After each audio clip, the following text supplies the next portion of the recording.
esperava que o Arthur fosse ter mais de um professor dentro de debate e que ele ia ter um treinamento parecido com o que foi dentro de Dragon Ball na Saga do Céu. Então, se você ficou curioso, vem comigo que eu vou te falar sobre tudo isso agora. E aí galera, beleza? Quem fala é o Art. Galera, antes do vídeo começar, eu apenas queria falar sobre alguns pontos que rolaram no capítulo passado, como por exemplo, a gente vendo o Reynald acabou completamente destruído, além da sua esposa, por toda a verdade que o Arthur contou, ao ponto de ela querer saber como é que seria o seu filho, caso o Arthur não tivesse com a língua nos dentes falando que era um reencarnado. Só que, mesmo falando tudo isso, a gente descobriu que o Reynald conseguiu colocar as coisas em ordem, botando tudo pra escanteio, ao mesmo tempo que ele falava pra sua esposa para deixar tudo isso pra trás. Fora que a gente também teve a anciã Rina revelando que ela já meio que sabia de tudo isso. A gente também veio o Buu finalmente chegando dentro da obra para proteger a família do Prota e em particular a Ellie por ela ser o seu vínculo. E o mais importante, o Prota finalmente chegando dentro de Ephesus. Desse modo, encerrando o capítulo 150 de The Beginning of the End. Para começar esse capítulo 150, a gente já vê o Arthur e o Winston andando por cima de uma ponte que parecia um completo vidral ao chegarem na frente do castelo, com várias flores chegando a cair nesse momento como se fosse um completo conto de fadas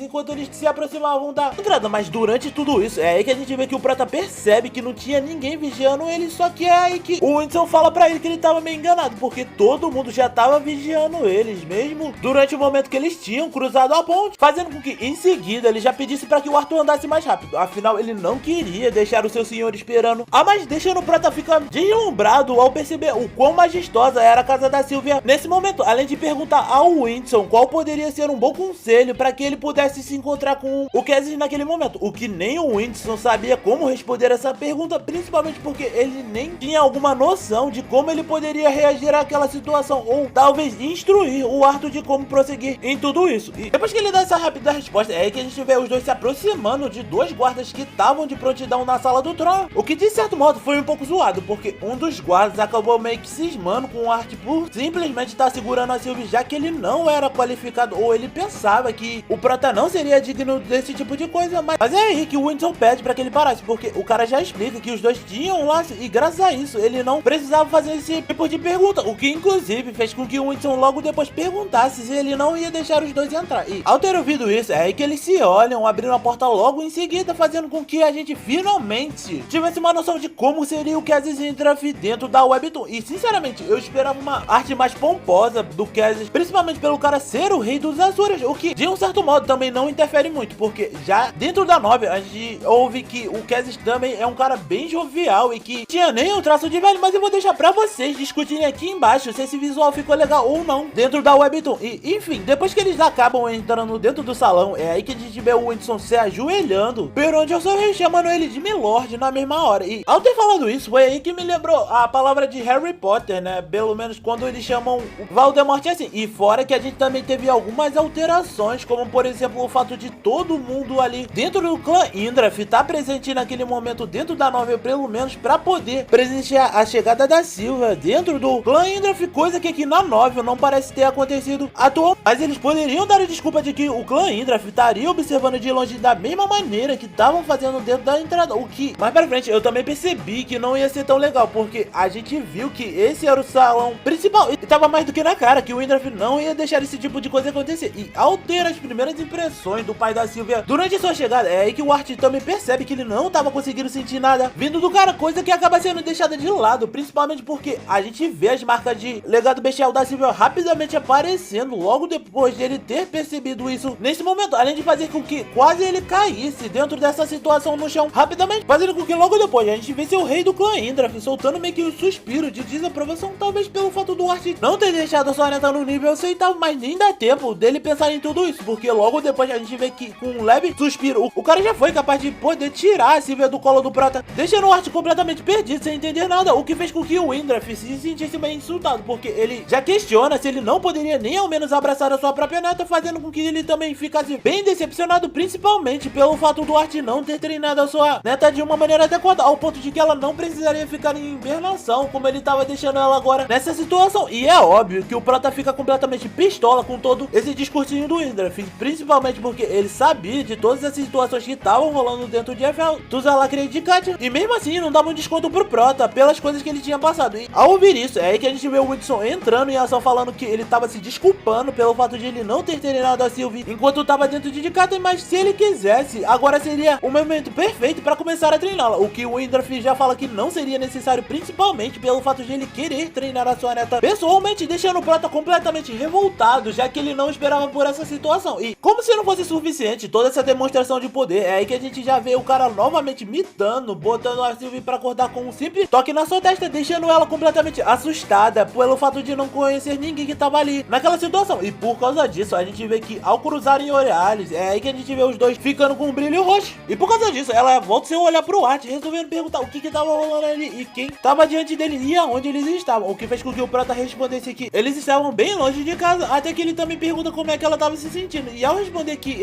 ela queria voltar a dormir, é aí que o Prota responde que não tinha problema. Até que ao ter voltado a dormir, é aí que a gente vê o Prota focando na principal situação que ele tinha que resolver ali, principalmente pelo fato de ele estar curioso pra saber o porquê de ele ter sido chamado ali pra ser treinado no continente das divindades. Vocês vieram até que eu gostaria de estar pedindo pra que vocês se inscrevessem no canal e deixassem o like, porque se você fizer isso, você vai estar tendo vários vídeos de The Beginning pra ver futuramente. Deixa o like e compartilha pra gente poder chegar em mais e mais pessoas. E se quiser, comenta aqui embaixo uma dúvida que você tem de The Beginning After the End, que eu vou estar respondendo, fechou? Então agora vamos continuar. Fazendo com que o Windraff desse uma resposta padrão, falando que ele era uma peça necessária principalmente pra poder lutar na guerra que tava se aproximando contra o Agrona, já que isso meio que traria benefícios mútuos pra ambas as partes. E por causa disso, foi aí que o cara meio que julgou que isso seria mais benéfico trazer o Prota pra poder treinar dentro de Effeltos. Afinal, ele queria tornar o Prota o mais rápido possível. E ao explicar que o seu treinamento ia ser passado pelo Winston, é aí que a gente vê o cara já também se gabando que ele tava deixando que uma honraria acontecesse com o nosso Prota, já que não era todo o Asura que tinha que passar pelo mesmo treinamento que ele tava passando agora. Afinal, eram poucos que tinham acontecido de conseguirem ter esse tipo de treinamento, sendo que era apenas um em cada geração que tinha esse prazer durante todas essas eras. Nisso, depois que ele manda esse discurso, é aí que a gente vê ele trazendo duas subordinadas pra poderem cuidar da Sylvie, enquanto o Art já perguntava quando seria a guerra e como ele sabia que ia acontecer, além de quanto tempo eles ainda tinham até a chegada do início da guerra. Nesse momento, mas o Windraff já corta o cara falando que ele não precisava se preocupar com isso, afinal ele tava no controle da situação e a única coisa que ele queria que o Art se concentrasse agora em seu treinamento que ele ia ter com o Winston mais pra frente, até que ele voltasse à sua terra natal. E depois que ele fala essa última frase, é aí que a gente vê ele tentando terminar essa reunião, mas o Prota não perde tempo nem por um segundo, já perguntando o que ia acontecer com a Sylvie, o que fez com que o Windraff já respondesse, falando que ela ia ficar com ele até que o treinamento dela tivesse terminado completamente durante a estadia deles dentro de Effeltos. Só que nesse momento o Prota tenta descobrir qual é o momento que ele poderia ver a Sylvie de novo, o que no final acabou sendo completamente em vão, já que o Winston logo depois puxou ele, tirando o Prota dali, fazendo com que logo depois, quando a gente visse eles dentro da floresta próximo do local de treinamento, o Prota já explicasse que ele não entendeu nenhum motivo daquela reunião, afinal ele não foi capaz de falar nenhum décimo do que ele tinha em mente, mas ele tinha vindo preparado pra tudo, mas não preparado pra tomar a Sylvie dele, o que fez com que o Winston explicasse que a situação entre ele e os Asuras era meio e o que na base do tolerável, porque pra quem ainda não entendeu, talvez aqui dentro da Webtoon não tenha ficado tão explícito, mas na novel a gente viu que as coisas foram bem mais tensas do que foi mostrado, porque logo depois que o Prota sai de dentro da sala do trono, ele já começa a questionar o Winston de por que ele acabou tendo essa conversa com o Windraff, se ele não ia ter nenhuma das respostas que ele queria durante essa reunião, o que fez com que o Winston já explicasse que apenas o fato de ele estar presente ali era uma completa mancha no orgulho dos Asuras, e eles só estavam agindo daquela maneira, principalmente pelo fato do seu orgulho completamente ferido. Mas enfim, dentro da Webtoon eles acharam melhor adaptar isso durante o percurso pro treinamento do Art, além do Winston explicar que a Sylvie não ia ficar em maus lençóis, porque ela estava sendo cuidada pelo principal pessoal do seu avô, o que o cara também já reforça, falando que tudo isso estava acontecendo porque eles eram muito importantes pra Effeltos. Só que o Prota não cai muito nesse papinho, pelo fato das palavras que o Windraff usou terem sido peça necessária pra ser utilizada durante a guerra que estava prestes a acontecer. E quando ele fala isso, é aí que o Winston já fala que eles tinham chegado no seu local de treinamento, mas o Prota nem entende como aquilo poderia ser um local de treino, afinal eles tinham andado pra caramba pra poder chegar num beco sem saída, o que o Winston já releva, pedindo pra que ele segurasse firme mais pra frente, arremessando o Prota em direção à árvore. E quando o Prota acha que vai dar de cara com o tronco, é aí que ele acaba sendo transportado pra uma caverna que ficava ali dentro de Portal, com a gente vendo o Winston cumprimentando um cara chamado Codri que tava surgindo das sombras, com a gente também vendo que o cara rapidamente cumprimenta o Winston na mesma hora. E quando ele faz isso, é aí que a gente vê que ele também não perde tempo percebendo que o Prota tava ali, enquanto o Winston também já explicava que o Quadri era um amigo próximo e pertencia ao clã Estes, que era da raça Panteão, que era a mesma do Aldir. E depois que o Prota cumprimenta o cara falando que era um prazer, é aí que o Quadri percebe que o Whitson tava com um orbe de éter, entendendo que o Indrafit tava disposto a investir pesado no arte pra essa guerra, enquanto o Prota ficava meio que boiando, tentando entender o que era esse tal orbe etéreo, que eles tanto falavam. E o Whitson responde falando que isso era basicamente um orbe que ia ajudar ele a treinar, acelerando todo o processo do seu treinamento, porque graças à habilidade de toda a raça dracônica de poder investir